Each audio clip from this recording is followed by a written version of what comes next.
Et ben voilà, on y est.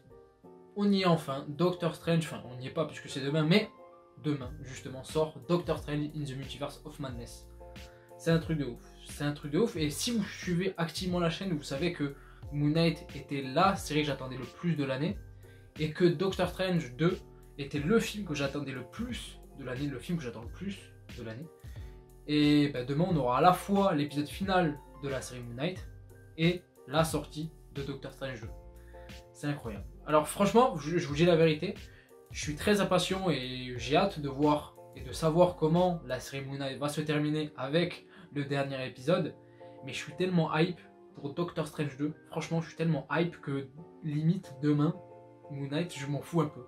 Je vous dis la vérité, on va en parler sur la chaîne. Ne vous inquiétez pas, il y aura la critique et il y aura plusieurs vidéos sans doute qui suivront pour l'occasion. Mais ouais, Doctor Strange, justement, j'avais envie d'en parler une dernière fois. J'avais envie de revenir sur le personnage en lui-même, l'envergure qu'il a pris aujourd'hui au sein du Marvel Cinematic Universe et revenir un petit peu sans trop m'attarder non plus parce que j'ai pas que ça à faire et vous non plus. Mais voilà, parler un petit peu du premier film que j'ai revu récemment. Et puis voilà, mais c'est vrai que Doctor Strange, mine de rien, c'est un personnage qui a pris une toute autre envergure aujourd'hui dans cette phase 4 du MCU. Voilà, c'est clairement pour moi le personnage principal actuellement au sein du MCU. C'est vraiment lui l'élément central pour moi par rapport à la refonte quelque part, on va dire, de cette phase 4, du renouveau du MCU, mine de rien. Et en vrai, c'est un personnage qui a pris une cote de popularité énorme, mine de rien. C'est aujourd'hui un personnage ultra apprécié et ultra connu, alors qu'il a qu'un seul film, l'enfoiré. Il a qu'un seul film, il date d'il y a quelques années, et justement, c'est pas non plus le film du MCU qu'on mentionne le plus souvent, justement. Et pour ma part, c'est un film que j'aime beaucoup, que j'ai revu récemment, justement, et je vous encourage à le revoir aussi, parce que mine de rien, en vue de la sortie du deuxième, c'est intéressant de revoir le premier pour justement se ressourcer et se rafraîchir la mémoire justement par rapport à cet univers mystique de Doctor Strange et les notions que le premier apporte déjà et a introduit pour pas être perdu vis-à-vis du deuxième. Mais bon, ça, je vous apprends rien. Et pour ma part, c'est un film que j'aimais beaucoup déjà de base. C'est pas non plus le meilleur film du MCU, mais que j'avais pas vu depuis un petit moment, depuis quelques années justement. Et je l'ai revu donc récemment et c'est vrai que j'adore ce film. J'adore ce film parce que en vrai, c'est pas le meilleur film du MCU, je le répète, mais quand même. Et je trouve que mine de rien, c'est un des films, si ce n'est le film le plus sous-coté du MCU. Pour moi, on y fait rarement référence, mais on en parle souvent. Alors que franchement, il est très bon. Franchement, il est très bon. Visuellement, c'est une claque. Franchement, visuellement, c'est une claque. Je l'ai revu sur Disney+, justement, et sur Disney+, il y a certains films, une grosse majorité des films du MCU qui ont une version IMAX. Voilà, une version IMAX, c'est dans certaines scènes, justement, les bandes noires en bas et en haut disparaissent la plupart du temps pour les scènes d'action justement et c'est une claque, c'est une petite claquouche visuellement, il est ouf. Donc voilà, c'est un film que j'aime bien, mais justement par rapport à Doctor Strange, ouais, je l'ai dit, il a pris une envergure assez énorme dans le MCU aujourd'hui alors qu'il a qu'un seul film, et c'est pas le cas de tous les personnages. On voit comme par exemple Ant-Man, mine de rien, qui a 2 films à son actif, bientôt un 3e.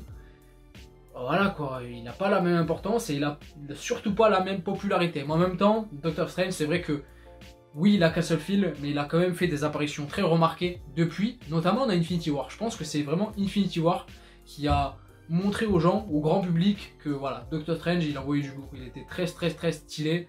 En même temps, c'est vrai que dans Infinity War, il a la classe. Et il a pris beaucoup plus de place dans cette phase 4, comme pas mal d'autres personnages qui étaient déjà là auparavant, par rapport à cette reconstruction quelque part du MCU, ce renouveau qui est en train d'être fait en apportant de nouveaux personnages totalement inconnus tels que Shang-Chi, Eternals qui a permis d'introduire pas mal de choses, Moon Knight actuellement on est en plein dedans, She-Hulk plus tard dans l'année, Miss Marvel aussi et d'autres bien évidemment.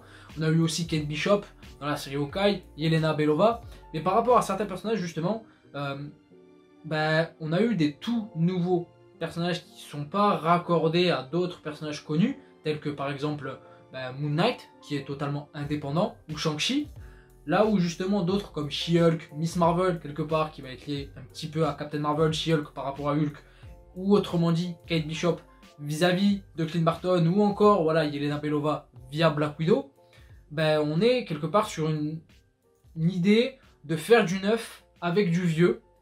Et ben, Doctor Strange fait partie quelque part de ces anciens personnages, pas si anciens que ça, mais quand même. Et puis il y a d'autres personnages qui étaient des personnages complètement secondaires à l'époque, tels que Wanda Maximoff ou Sam Wilson, qui étaient vraiment des personnages secondaires avant, pas très développés, surtout Sam, franchement il n'avait pas trop de développement, limite rien pour lui en vrai. Et ben justement cette phase 4, via les séries, notamment c'est pour ça la plus-value est là vis-à-vis des séries. J'en parlerai un petit peu plus tard dans quelques jours justement de la plus-value et de ce qu'apportent les séries au sens large pour le MCU, mais justement ces séries-là, telles que WandaVision et Falcon and the Winter Soldier, ben, ont permis à justement ces anciens personnages de seconde zone de passer au premier plan. Et ça c'est ben, très intéressant. Par rapport à Doctor Strange, justement, je me suis un petit peu emmêlé, mais vous m'avez compris, de toute manière, on parle de Doctor Strange 2, et j'ai parlé de Wanda, donc c'est en lien. Mais par rapport à Doctor Strange, j'irai pas jusqu'à dire que c'était un personnage secondaire. En tout cas voilà, j'avais envie de parler une dernière fois du personnage sans trop m'attarder non plus vis-à-vis de Doctor Strange à l'issue de la sortie du deuxième. J'espère que ça vous a plu, une petite vidéo voilà, qui n'était pas prévue, mais je me suis dit allez pourquoi pas. Et puis voilà, n'hésitez pas donc à vous abonner si cela n'est pas déjà fait. Dites-moi dans les commentaires ce que vous pensez du personnage de Doctor Strange. Et puis moi je vous dis à demain, quand j'aurai vu, une bonne fois pour toutes, Doctor Strange 2. Je vous fais des bisous.